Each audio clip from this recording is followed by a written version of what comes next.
From Wish TV and the All Indiana Podcast Network, this is the Daybreak Drive-In Podcast, presented by Ashkenazi Health.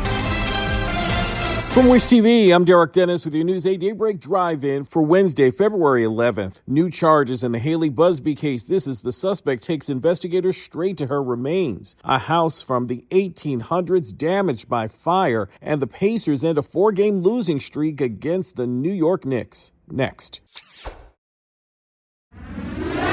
A 39-year-old suspect faces federal charges in the case of teenager Hailey Buzbee. Tyler Thomas has been charged with sexual exploitation of a minor and travel in interstate commerce with intent to engage in illicit sexual conduct, but he's not been charged in Buzbee's death. The 17-year-old Hamilton Southeastern High School student was reported missing January 5th. Police later discovered her remains in Perry County, Ohio. Investigators said in court documents Thomas pointed out to them where the 17-year-old's body could be found, police tracing Thomas to that very same location. After an 8-month investigation, a Kokomo man has been arrested and charged with 5 counts of possession of child sexual abuse material. In June, the Howard County Sheriff's Office received a tip generated by Microsoft from the National Center for Missing and Exploited Children. The tip included online files of child exploitation. Police say they determined 67-year-old Lyle Sanders of Kokomo was the user uploading the files. On February 5th, police searched Sanders' home in Kokomo, where they found 20,000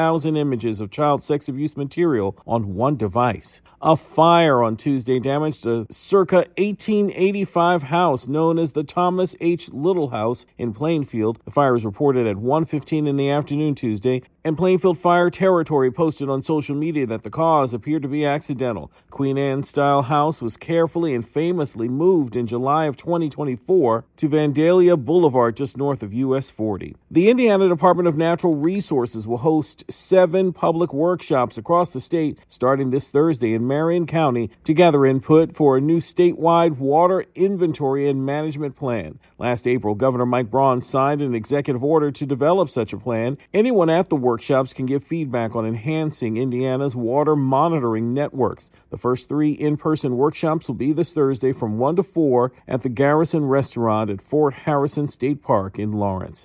In News 8 Sports, the Indiana Pacers snapped a 4-game losing streak by holding off the New York Knicks with a 137-134 overtime victory last night.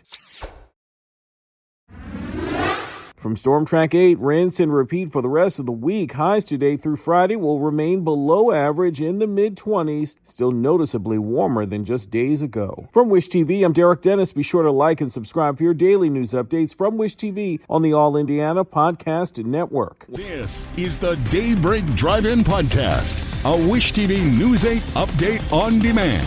For even more on demand, on the go, connect to Wish TV on Facebook at wishtv.com and on the free Wish TV mobile app. And be sure to like and subscribe and follow this podcast for updates every weekday morning on the All Indiana Podcast Network and wherever you get your podcasts. The Daybreak Drive-In Podcast is presented by Ashkenazi Health.